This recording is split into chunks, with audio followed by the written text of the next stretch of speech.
3 days of silence. 3 days walking under the sun to the mountain of the final trial. Father, here are the fire and the wood, but where is the lamb for the sacrifice? God will provide, my son. God himself will provide the lamb for the burnt offering. Lord, you gave him to me. I return him to you. May your will be done, not mine. И там, в чаше. Избавление. Заместительная жертва прибыла. There was a time when the gods of Mesopotamia reigned over every home, every altar, every heart. There was a time when the smoke of sacrifices rose towards skies of bronze, and men bowed their faces before figures of stone and wood. In the midst of that spiritual darkness, in a city called Ur of the Chaldeans, there lived a man whose destiny would change the history of humanity forever. His name was Abram, and his story began with a voice that no one else could hear. Ur was a prosperous city. Its ziggurats rose like artificial mountains toward the firmament. Its markets bustled with merchants from distant lands. Its temples smoked day and night with offerings to the moon, the sun, the stars. Terah, Abram's father, was a maker of idols. His hands carved the very gods his neighbors worshipped, and in that house, among mute figures of fired clay, grew a man who would one day hear the voice of the one true God. Abram married a woman named Sarai. She was beautiful. Her eyes sparkled like wells of water in the desert. Her laughter was music in the evenings of Ur, but there was a shadow over her life, a pain that no wealth could ease. Sarai was barren. Her womb remained closed like a tomb. Years passed. Moons came and went, and no child arrived to bless their tent. In that culture, barrenness was more than a personal tragedy. It was a public shame. It was the silence of the gods. It was the sign of an invisible curse. Sarai carried that weight in silence. Every month the same hope, every month the same disappointment. And Abram loved her with a tenderness that transcended the need for heirs. But they both knew something was missing, something that all the gold of Ur could not buy. And then it happened, the moment that would divide Abram's life into a before and an after. One night, like any other, while the stars shone over Ur with their cold and distant light, a voice pierced the darkness. It did not come from any idol that his father crafted. It did not come from any priest wrapped in incense smoke. It did not come from any confused dream that could be dismissed at dawn. It came directly from heaven, clear as spring water, deep as thunder rolling between the mountains. Abram heard his name spoken by invisible lips, and the words that followed changed everything. "Leave your country," said the voice with irresistible authority. "Leave your relatives, leave your father's house, and go to the land I will show you." Abram's heart stopped. Leaving Ur meant abandoning everything he knew. It meant walking toward the unknown with nothing but a promise. It meant leaving behind the tomb of his ancestors, the friends of his youth, the business he had built, the only life he knew. But the voice continued, "I will make you into a great nation. I will bless you. I will make your name great, and you will be a blessing. I will bless those who bless you, and whoever curses you I will curse. And all peoples on earth will be blessed through you, a great nation." Abram looked toward the tent where Sarai slept, his barren wife, his childless companion, the woman who had wept in secret every month for years. The promise seemed impossible, ridiculous, even cruel. Promising offspring to a man whose wife could not conceive was like promising water in the middle of the desert. But something in that voice was different from everything he had heard before. It was not the capricious voice of the idols his father carved. It was not the confused murmur of oracles that priests interpreted according to their convenience. It was a voice that demanded absolute trust, a voice that promised the impossible with the certainty of one who can fulfill it. Abram obeyed. At 75 years old, when other men seek rest, Abram packed his tents. He gathered his flocks. He took Sarai by the hand. And he set out toward a land he did not know, guided by a voice he could not see. His nephew Lot accompanied him. His servants carried their possessions, and the caravan began to move westward, leaving behind the towers of Ur, the smoking temples, the graves of his ancestors. The desert opened before them like a sea of sand and stone. The days were long and hot, the nights cold and silent. Sarai walked beside her husband without complaining. Her feet blistered, her skin weathered under the relentless sun. But every time discouragement threatened to overcome her, she looked at Abram's face and saw something she had never seen before. An inexplicable peace, a certainty that defied all logic. They arrived in Canaan. The land was fertile. The valleys were green with abundant pastures. The streams sang among the rocks.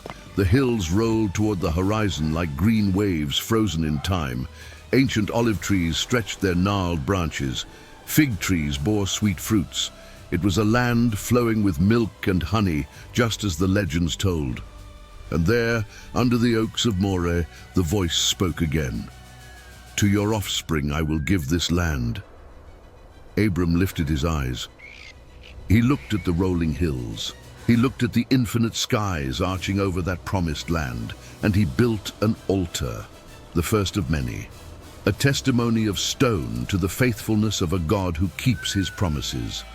A silent monument declaring, "Here the Almighty spoke, and here his servant answered." But the promise remained unfulfilled. Months passed. Years passed. The promised offspring did not come. Sarai grew older. Her hair began to whiten. Wrinkles carved her face like dry rivers in the desert. And every dawn brought the same silent question. "When, Lord, when?" Famine struck the land. The pastures dried up. The flocks began to die. Abram made a difficult decision. They went down to Egypt seeking food. And there, fear replaced faith for a moment. Abram saw how the Egyptians looked at Sarai. Her beauty, even in maturity, was remarkable, and he feared for his life. "Tell them you are my sister," he asked Sarai. It was a half-truth. Sarai was his half-sister on his father's side, but it was also a cowardly lie. Pharaoh took Sarai to his palace. Abram received riches in exchange: sheep, cattle, donkeys, servants, maidservants, female donkeys, and camels. But plagues fell upon Pharaoh's house. God protected what Abram failed to protect, and Pharaoh, furious and frightened, expelled them from Egypt. Abram left with shame in his heart, but also with a lesson burned into his soul. God does not need lies to fulfill his promises. They returned to Canaan. Their possessions had grown so much that the land could not support both Abram and Lot together. Their shepherds quarreled over wells of water, over greener pastures. Abram, the elder, the patriarch, made a generous decision. "Let there be no strife between us," he told Lot. "The whole land lies before you. If you go to the left, I will go to the right. If you go to the right, I will go to the left." Lot lifted his eyes. He saw the plain of the Jordan, fertile as the Garden of Eden, watered like the lands of Egypt. And he chose for himself the best part. He went toward Sodom, toward the cities of the plain, not knowing he was walking toward destruction. Abram stayed in Canaan, and the voice spoke again. "Lift up your eyes from where you are, and look north and south, east and west. All the land that you see I will give to you and your offspring forever. I will make your offspring like the dust of the earth, so that if anyone could count the dust, then your offspring could be counted. Offspring like the dust of the earth." Abram heard these words while his wife remained barren. Faith is believing what you cannot see. Faith is walking in darkness, trusting a hand you cannot touch. And Abram walked, day after day, year after year, without children, without heirs, but without losing hope. The years continued to pass. Abram rescued Lot when he was captured by enemy kings. He tithed to the mysterious Melchizedek, king of Salem. He accumulated wealth he had not sought, but the longing of his heart remained empty. One night the voice spoke again. "Do not be afraid, Abram. I am your shield, your very great reward." And for the first time, Abram responded with a question he had carried for decades. "Sovereign Lord, what can you give me since I remain childless? The steward of my household, Eliezer of Damascus, will be my heir. It was the custom of the time. Without children of his own, a servant could inherit." But the voice was clear.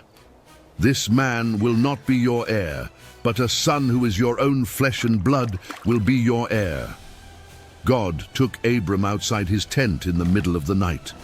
The air was cold and clean. The silence of the desert wrapped everything like a sacred cloak. "Look up at the sky," the divine voice commanded, "and count the stars, if indeed you can count them." The old man looked up. The sky of Canaan blazed with thousands, millions of points of light. Impossible to count. Each one seemed to wink at him from eternity. "So shall your offspring be." And Abram believed. In that moment, without visible evidence, without tangible proof, without humanly verifiable guarantee, Abram believed in the promise of a God who had proven himself faithful. And it was credited to him as righteousness, not for his works, not for his sacrifices, not for his goodness, for his faith, only for his faith. But Sarai was tired of waiting, and her weariness would lead her to make a decision that would change the course of history forever. 10 years had passed since they arrived in Canaan. 10 years of promises without fulfillment. 10 years of empty wombs and withered hopes. And Sarai made a decision that would bring consequences for generations. "I have an Egyptian maidservant," she told Abram. "Her name is Hagar. Perhaps I can build a family through her." It was the custom. It was legal. It was accepted. But it was not God's plan. Abram listened to his wife's voice. He did not listen to the voice from heaven. And he slept with Hagar. The servant conceived quickly, and the moment she knew she was pregnant, everything changed. Hagar looked at Sarai with contempt. Her eyes said what her lips kept silent. "I can bear children. You cannot." Sarai felt the sting of jealousy. Humiliation burned in her chest, and she treated Hagar harshly. The servant fled into the desert, but God had not forgotten Hagar. An angel found her by a spring of water. "Where have you come from, and where are you going?" Hagar confessed her flight, and the angel commanded her to return. He also promised her numerous offspring, and he revealed the name of her son. "You shall call him Ishmael, because the Lord has heard your affliction." Ishmael, God hears. Hagar returned, and she bore a son for Abram when he was 86 years old. Ishmael grew up in his father's tent. He was strong as a young bull. He was wild as the desert wind. He was Abram's pride, who taught him to ride, to hunt, to survive in the arid lands. 13 years passed, 13 years in which Abram probably thought Ishmael was the fulfillment of the divine promise. 13 years of heavenly silence in which God's voice was not heard again. Abram loved Ishmael deeply. He watched him become a man. He dreamed of the day he would lead the tribe. He planned to leave him as heir of all he possessed. And then, when Abram was 99 years old, when he had already accepted that Ishmael was God's answer, the voice spoke again. The silence of 13 years broke with words that would shake everything Abram thought he understood. "I am God Almighty. Walk before me faithfully and be blameless. I will confirm my covenant between me and you and will greatly increase your numbers." Abram fell face down, and God continued speaking. "No longer will you be called Abram. Your name will be Abraham, for I have made you a father of many nations." Abraham, father of multitudes, a new name for a renewed promise. But there was more. "As for Sarai, your wife, you are no longer to call her Sarai. Her name will be Sarah. I will bless her and will surely give you a son by her. I will bless her so that she will be the mother of nations. Kings of peoples will come from her." Abraham bowed down, and inside he began to laugh, a laugh of disbelief mixed with amazement. Will a son be born to a man 100 years old? Will Sarah bear a child at the age of 90? If only Ishmael might live under your blessing, Abraham asked. It was easier to believe in what already existed than in what seemed impossible. But God was specific. Yes, but your wife Sarah will bear you a son, and you will call him Isaac. I will establish my covenant with him as an everlasting covenant for his descendants after him. Isaac. Laughter. The son of the promise would carry as his name the incredulous laughter of his parents, transformed into joy. Shortly after, 3 visitors arrived at Abraham's tent by the oaks of Mamre. The heat of midday crushed the earth. Abraham was sitting at the entrance of his tent when he lifted his eyes and saw 3 men standing before him. He ran to meet them. He bowed low to the ground. He offered them water to wash their feet, shade to rest, bread to strengthen themselves. Sarah prepared cakes. Abraham ran to the herd and chose a tender, choice calf. Butter, milk, the best food they could offer. And while the visitors ate, one of them asked a question. "Where is your wife, Sarah?" "There in the tent," Abraham answered. And then came the words that would change everything. "I will surely return to you about this time next year, and Sarah, your wife, will have a son." Sarah was listening behind the curtain of the tent. And when she heard that, she laughed to herself. "After I am worn out and my Lord is old," she thought, "will I now have this pleasure?" It was a bitter laugh. A laugh of years of accumulated disappointment, a laugh that said, "It is too late." But the visitor heard what she thought in secret. Why did Sarah laugh? Is anything too hard for the Lord? Sarah was afraid. She denied having laughed. But the voice was firm. "Yes, you did laugh." It was not an accusation, it was a declaration. God knew every corner of her heart, and still he would fulfill his promise. The visitors departed toward Sodom. Abraham walked with them to see them off, and on the way, God revealed his plans. The outcry against Sodom and Gomorrah was great. Their sin was very grievous. Destruction was coming. Abraham thought of Lot. His nephew lived in Sodom. "Will you sweep away the righteous with the wicked?" What followed was one of the boldest negotiations in history. Abraham bargained with God. "What if there are 50 righteous people in the city? I will not destroy it if I find 50 there. What if there are 5 fewer? I will not destroy it for the sake of 45, 40, 30, 20, 10. For the sake of 10, I will not destroy it." But there were not 10 righteous in Sodom, not even 10. The angels rescued Lot and his daughters. Lot's wife looked back and became a pillar of salt. Fire and brimstone fell from the sky. The cities of the plain burned to their foundations. And Abraham, from a distance, saw the smoke rising like smoke from a furnace. Time passed, and then, exactly as God had promised, Sarah conceived. She was 90 years old. Her womb, closed for almost a century, finally opened. And when she gave birth, when she held in her arms the promised son, she laughed again. But this time it was not a laugh of disbelief. It was a laugh of pure joy. "God has brought me laughter," she said, "and everyone who hears about this will laugh with me." They called him Isaac, laughter. The child grew healthy and strong. Abraham watched him with eyes of wonder. 25 years of waiting, 25 years of promises that seemed impossible. And now, at last, he held in his arms the living proof that God keeps what he promises. Isaac was weaned. Abraham held a great feast, but Sarah saw something that filled her with rage. Ishmael, Hagar's son, was mocking Isaac. He was 14 years older than his brother, and in his eyes there was something dangerous: envy, resentment, contempt. "Get rid of that slave woman and her son," Sarah demanded, "for that woman's son will never share in the inheritance with my son Isaac." Abraham was deeply troubled. Ishmael was also his son. He had watched him grow. He had loved him for 13 years before Isaac was born. But God spoke, "Do not be so distressed about the boy. and your slave woman, listen to whatever Sarah tells you, because it is through Isaac that your offspring will be reckoned. I will make the son of the slave into a nation also, because he is your offspring." Early the next morning, Abraham got up. He took some bread and a skin of water. He put them on Hagar's shoulders. He gave her the boy, and he sent them away. Hagar wandered aimlessly in the desert of Beersheba. The water ran out. The heat was unbearable. She put the boy under a bush and walked away.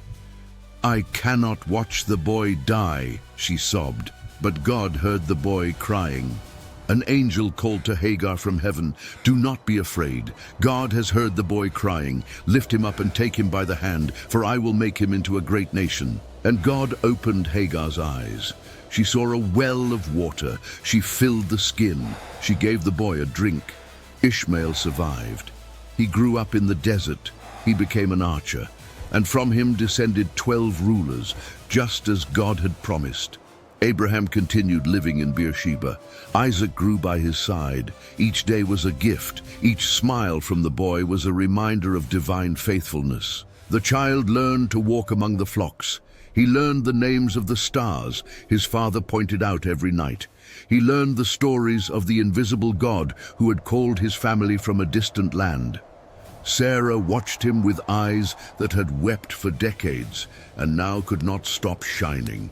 Her son, her miracle. The living proof that God does not forget, does not lie, does not abandon. Every time Isaac called her mother, something healed inside her. Every time she saw him running through the fields, the weight of 90 years of waiting evaporated like morning dew. Abraham taught Isaac about the altars. He showed him the stones he had piled at Bethel, at Hebron, at every place where God had spoken to him. He told him about the night when the stars became a promise. He spoke of the covenant, of circumcision, of the future God had traced for his descendants. Isaac listened with enormous eyes. He absorbed every word, and in his young heart germinated the same faith that had sustained his father through a quarter-century of waiting. The years passed like water through fingers. Isaac stopped being a child. He became a teenager, then a strong and capable young man. He could manage a flock. He could negotiate with merchants. He could defend himself against thieves. Abraham watched him with pride and something deeper: gratitude, wonder, the certainty that every day with that boy was borrowed, given, undeserved. Abraham thought the trials had ended. He thought he could finally rest. He thought the years of walking by faith had given way to years of enjoying the harvest. He thought peace had come to stay. He was wrong, and it came to pass after these things that God tested Abraham. The Hebrew word is specific, not tempted, tested. God tempts no one to evil, but he tests his own to reveal what is in their hearts, to strengthen what already exists, to purify gold in the fire. "Abraham," the voice came in the night. "Here I am," the patriarch answered. It was his usual response. "I am here, ready to obey, willing to listen." But what he heard next paralyzed him. "Take your son." The first words were already difficult. Your only son.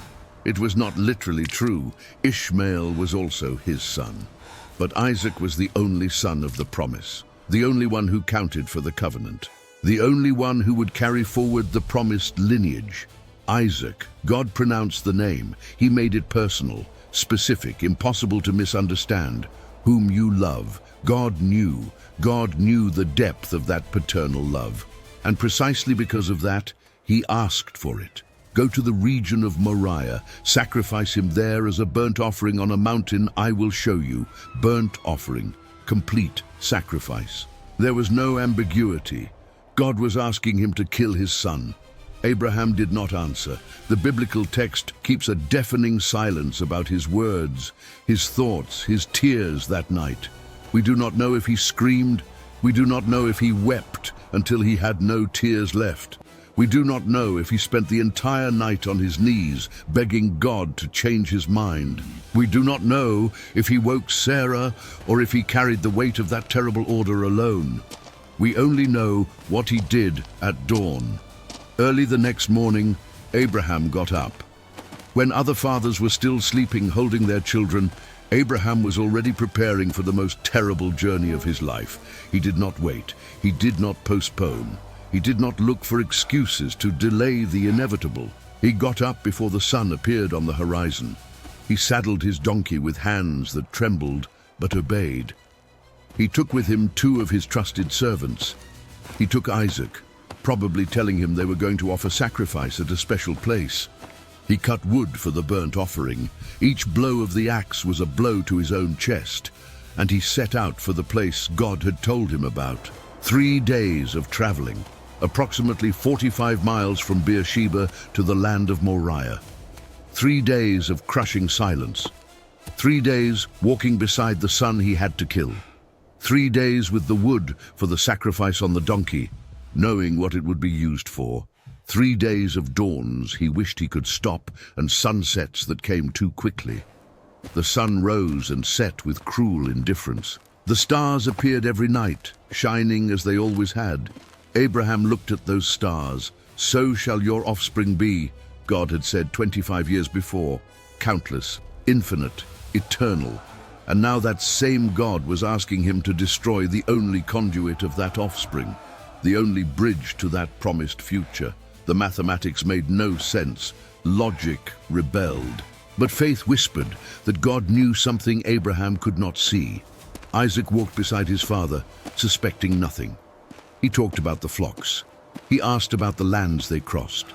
He pointed at birds in the sky and flowers along the path. Each word was a knife in Abraham's heart. Each innocent smile was torture. The old man responded with monosyllables. He nodded without listening. He looked at the horizon to hide the tears that threatened to overflow. Abraham's faith had matured through decades of walking with God. Hebrews reveals to us what was going through his mind during those 3 terrible days. He reasoned that God could even raise the dead. It had never happened before. No one had ever been resurrected in all known history. But Abraham reasoned that if God had opened Sarah's dead womb to conceive Isaac against all natural possibility, he could open a tomb to give him back. Faith does not eliminate pain. It does not erase tears. It does not silence the screams of the heart. But it finds hope in the impossible when everything else fails. On the 3rd day, when the sun began to warm the earth, Abraham looked up, and he saw it, the place.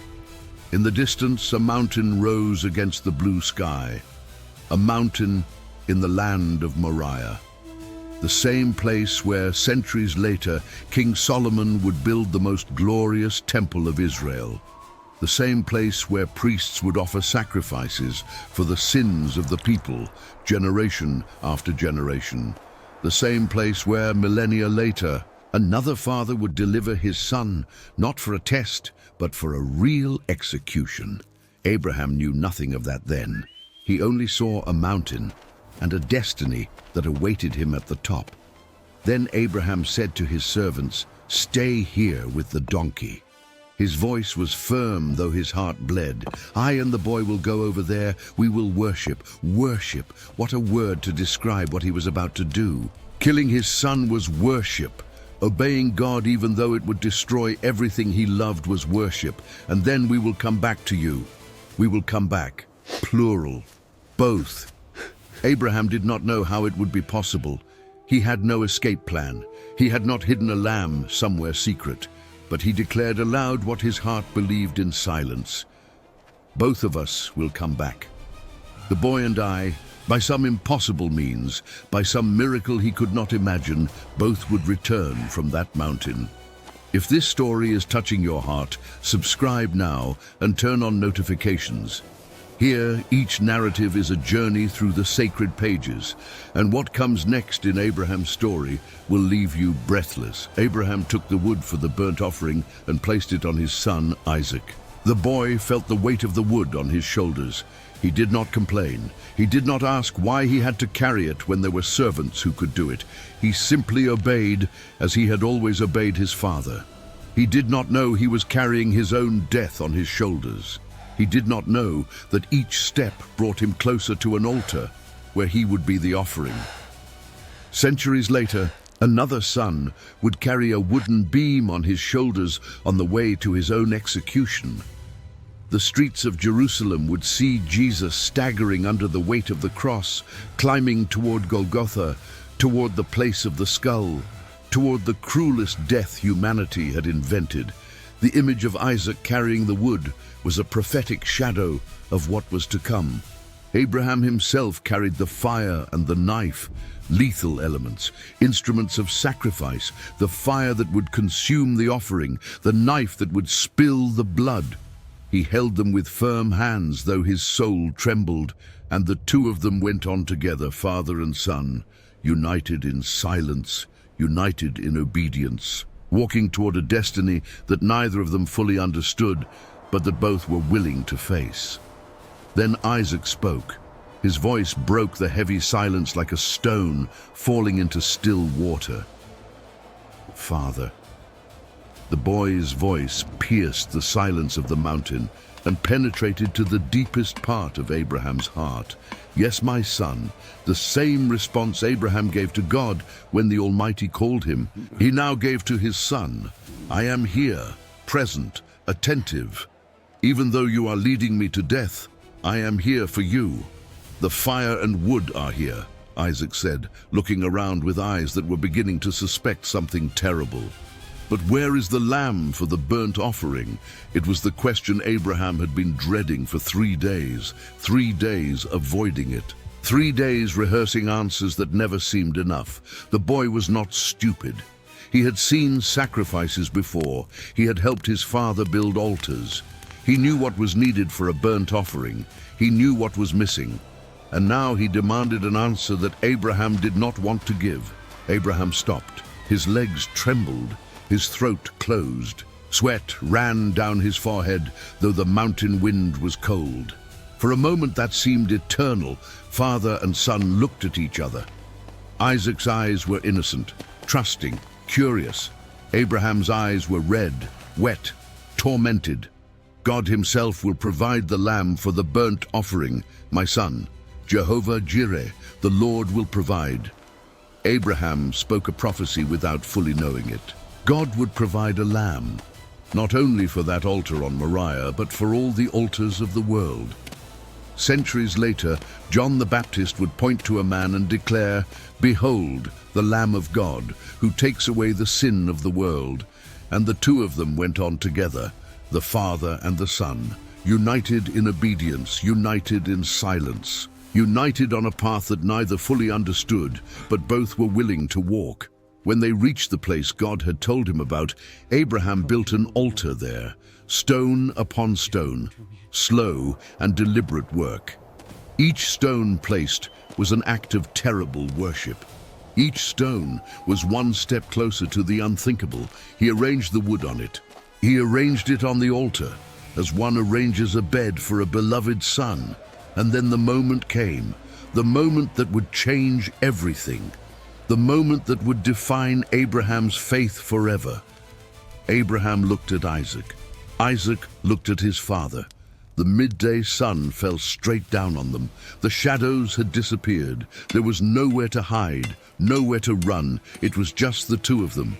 The altar, the wood, and the impossible command that weighed like a mountain on the old man's shoulders. We do not know exactly when the boy understood what was about to happen. Perhaps Abraham explained it to him with words broken by restrained tears. Perhaps Isaac figured it out when he saw there was no lamb and noticed the tears his father could not hide. Perhaps he knew from the beginning and walked voluntarily toward his fate, trusting in his father's God more than he trusted in his own life. What we do know is that Isaac did not run. He did not fight. He did not cry out for help to the servants waiting in the distance. Abraham bound his son Isaac, the same hands that had held him when he was a newborn baby, tiny and perfect. The same hands that had caressed him when he had nightmares on stormy nights. The same hands that had taught him to walk, taking unsteady little steps around the tent. the same hands that had taught him to ride a donkey, to tend the cattle, to build an altar. Those hands now tied ropes around his son's wrists, around his ankles, with firm knots, with knots that would not come loose. Isaac, bound, motionless, surrendered. The boy did not resist. He did not fight. He did not try to escape, even though he was young and strong and could have overpowered an old man over 100 years old. His submission was as complete as his father's obedience. Two wills surrendered before a divine command that neither of them understood. Two hearts broken, but trusting in a God who had proven himself faithful time and time again. He laid him on the altar, on top of the wood. The boy lay on the wood he himself had carried up the mountain. His eyes looked at the blue, indifferent sky. Or perhaps they looked at his father leaning over him, seeking an explanation that never came, seeking comfort in the midst of terror, seeking certainty that this old man who loved him more than his own life knew what he was doing, and finding, in some mysterious way, peace in Abraham's gaze. A peace that came from beyond both of them. Abraham reached out his hand, the muscles tensed under skin, weathered by decades of relentless sun. His arm rose slowly, as if the air itself had become thick, resistant. Everything seemed to move in absolute silence and unreal slowness. The birds had stopped singing, the wind had stopped blowing. It was as if all creation held its breath. He took the knife. The blade gleamed in the midday sun like frozen lightning. It reflected the father's face, furrowed with tears he no longer bothered to hide. It reflected the blue sky above them, indifferent and eternal. A knife that had cut bread on nights of celebration. A knife that had sacrificed paschal lambs. A knife that had defended the family against desert thieves. Now that same knife was raised above the beloved son's chest, to slay his son. The biblical text is brutal in its simplicity. It does not embellish, it does not soften, it does not seek excuses or mitigating factors. Abraham was about to kill Isaac. His hand did not tremble, his resolve did not waver. He had made the decision 3 days before, when God's voice gave the command. And now he was simply carrying it out. The knife began to descend. And then, at the precise instant, when the blade was about to touch skin, when there was no turning back, humanly speaking, the angel of the Lord called out to him from heaven. It was not a soft whisper that could be mistaken for the wind. It was a call, urgent, powerful, impossible to ignore. The sky was torn with a sound Abraham would never forget. Abraham, Abraham. Twice the name. The repetition indicated extreme urgency. It was the way God called when the message was life or death. Moses would hear something similar at the burning bush. Samuel would hear it in the temple as a child, but Abraham heard it first on that lonely mountain with the knife raised over his son. Here I am, 2 words, the response of a lifetime. I am here, present, obedient. Even now, even with the knife in my hand and my son under the blade. Even when I understand nothing. Even when my heart is shattered into 1,000 pieces, here I am, Lord, yours forever. Do not lay a hand on the boy, the angel said. Do not do anything to him. The most beautiful words Abraham had ever heard. More beautiful than the promise of offspring. More beautiful than the promise of land, more beautiful than any previous blessing. Do not kill him, release him, let him live. Now I know that you fear God because you have not withheld from me your son, your only son. The Hebrew verb is revealing, now I know. Not that God did not know before, God knows all things. But now Abraham's faith had been demonstrated publicly, tested in the hottest fire, confirmed before heaven and earth. Abraham feared God, not with servile terror, but with absolute reverence, with total obedience, with complete surrender. Abraham looked up, and there, in a thicket, he saw a ram. And there, where a moment before there had been nothing, he saw something that took his breath away. Caught by its horns, The animal struggled to free itself. Its horns were firmly trapped among the thorny branches. It could not escape. It could not flee. It was there, waiting, as if it had been placed there precisely for that moment. It had not been there before. Abraham had examined the place carefully before building the altar. He had looked for suitable stones.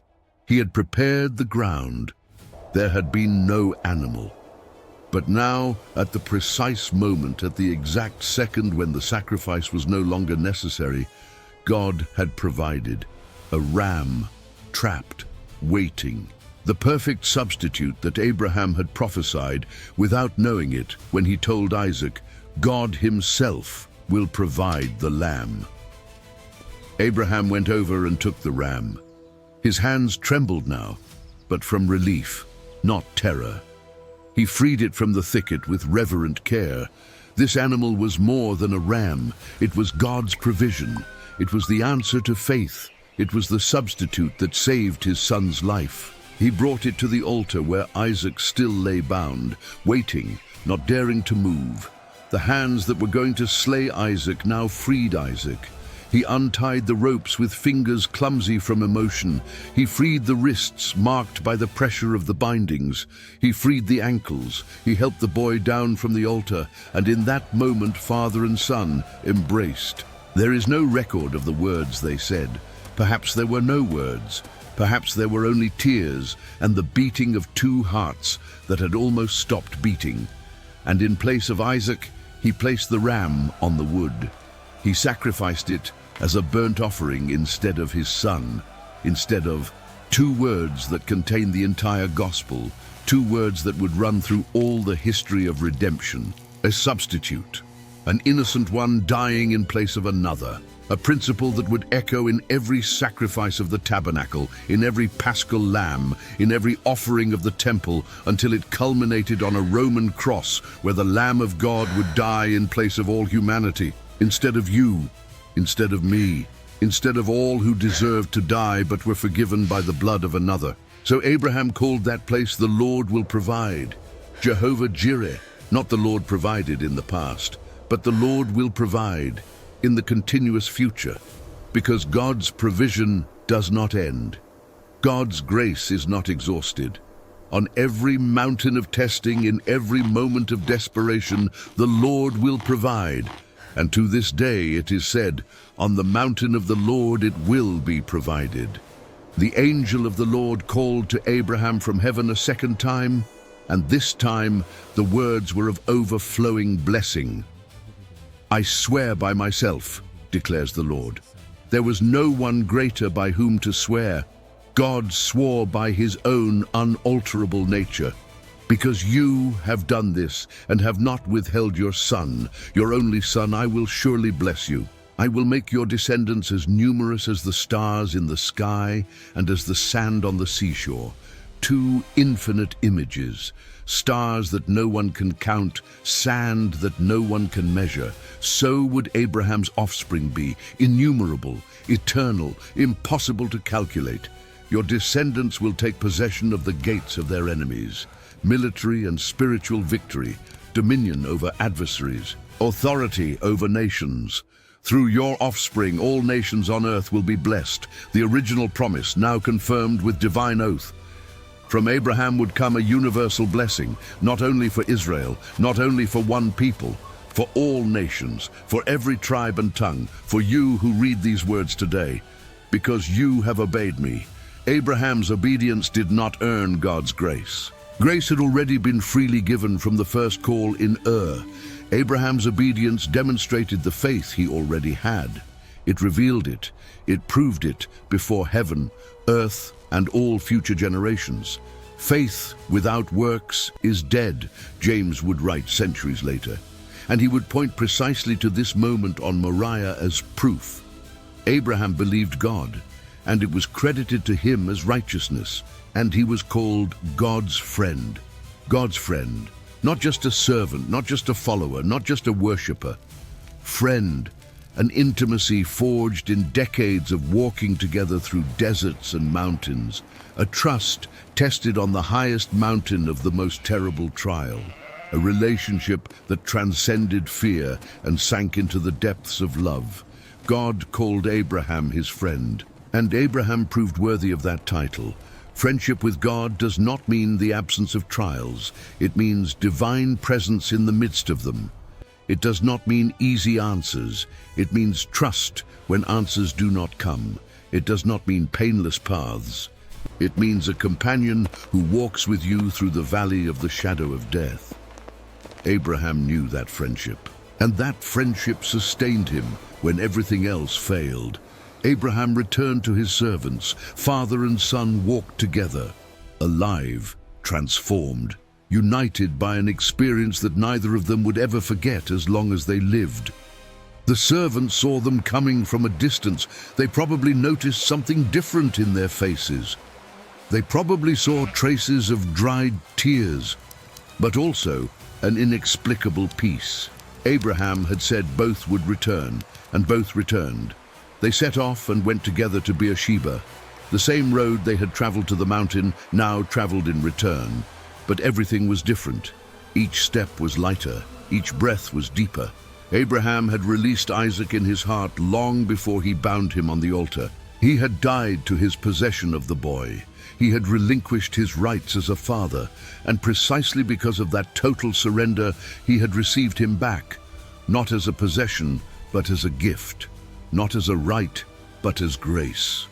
And Abraham stayed in Beersheba, and life went on, but nothing was ever the same. The man who came down from Moriah was different from the man who had gone up. He had seen God's provision in the darkest moment. He had touched the bottom of obedience and had found that God was there waiting for him. He had learned that letting go is the only way to truly receive. Isaac lived, he grew. He married Rebekah after Abraham's servant brought her from the land of his relatives. The wedding was a moment of indescribable joy. Abraham watched his son form his own household, begin his own story. Isaac had 2 sons, Esau and Jacob, twins who fought from the womb. And from Jacob were born the 12 patriarchs of Israel. The offspring multiplied. The stars began to be counted. The sand began to accumulate. The promise that seemed impossible when Sarai wept over her barrenness was now becoming tangible reality. Faces and names and generations. Sarah died at the age of 127 years in Kiriath Arba, which is Hebron. Abraham went to mourn for Sarah and to weep over her. Tears flowed freely down his weathered face. He had walked with her from Ur. He had lied for her in Egypt. He had waited with her for 25 years for a son, and now he was saying goodbye. He bought the cave of Machpelah from the sons of Heth. He paid 400 shekels of silver, and there he buried her. He mourned her. He missed her until the end of his days. But he did not lose hope, because he knew that death was not the end, that the God who could raise Isaac could raise Sarah, that God's promises transcend tombs and reach into eternity. Abraham married again, a woman named Keturah. He had more children with her, Zimran, Jokshan, Medan, Midian, Ishbak, and Shua, 6 more sons in his old age. But everything he had he gave to Isaac, the son of the promise, the heir of the covenant, the link in the chain that would lead to the Messiah. To the sons of his concubines he gave gifts and sent them away to the east, so that Isaac could inherit the promised land without dispute. Abraham breathed his last and died at a good old age, an old man full of years, and was gathered to his people. 175 years of life, a life that began in the idolatrous darkness of Ur and ended in the radiant light of fulfilled promises. A life marked by unshakable faith, by human mistakes, by genuine repentance, and by a relationship with God that no other human being had experienced before. Isaac and Ishmael buried him together. The 2 sons reconciled before their father's tomb. The son of the promise and the son of the servant, side by side, honoring the man who had loved them both. In the cave of Machpelah next to Sarah, Abraham rested. His bones lie there still, awaiting the final resurrection. But his story did not end with his death, because Abraham lived forever in the memory of his descendants. In the Psalms they sang, in the prayers they lifted, in the promises they claimed, generation after generation. The God of Abraham became the most sacred way to name the Almighty. When Moses encountered God at the burning bush, God identified himself as the God of Abraham. When the prophets called the people to repentance, they invoked the covenant made with Abraham. When Jesus taught about the kingdom of heaven, he spoke of sitting at the table with Abraham. The patriarch who left Ur, not knowing where he was going, became the father of three great religions. Jews, Christians, and Muslims claim him as a spiritual ancestor. Billions of human beings throughout history have looked to Abraham as an example of what it means to walk by faith. And 2,000 years after Moriah, another father brought his son to another mountain, not far from where Abraham had raised the knife, in the same region, under the same sky. But this time, there was no substitute ram. This time the knife fell. This time the blood flowed. Jesus, the Lamb of God, died in place of all humanity. What Abraham was willing to do, God did. What Isaac foreshadowed, Christ fulfilled. The son carried his own cross as Isaac carried the wood. The son gave himself willingly as Isaac allowed himself to be bound. But unlike Isaac, Jesus died. And on the third day, as Abraham had believed would happen with his son, he rose from the dead. On the mountain of the Lord it will be provided. And it was provided, the perfect lamb, the eternal sacrifice, the definitive provision for the sin of the entire human race. Everything the ram in the thicket foreshadowed found its fulfillment in the Son of God, nailed to a cross. Everything Abraham believed without seeing, we see fulfilled in history. Abraham's faith was not perfect. He lied about Sarah. He took Hagar when he should have waited. He doubted when he should have trusted. But every time he fell, he got up. Every time he failed, he returned to the altar. Every time faith wavered, the faithful God restored it. And in the end, when the supreme test came, Abraham was ready. Decades of walking with God had prepared him for the most difficult moment of his existence. 4,000 years later, the echo of that stopped knife still resonates. Abraham became the father of countless nations. His offspring, like the stars of the sky, like the sand of the sea. Jews by blood, Christians by faith. Countless millions who have believed in the God of Abraham. But more than a patriarch, he became the eternal symbol of what it means to trust God when nothing makes sense, to believe when all seems lost, to obey when the command shatters the heart. On that same Mount Moriah, centuries later, another father would deliver his son. But this time no voice would stop the sacrifice. This time the knife would fall. This time death would be real. Because in Genesis 22, God did not ask for a son to keep him. He asked for him to show us what he himself was willing to give.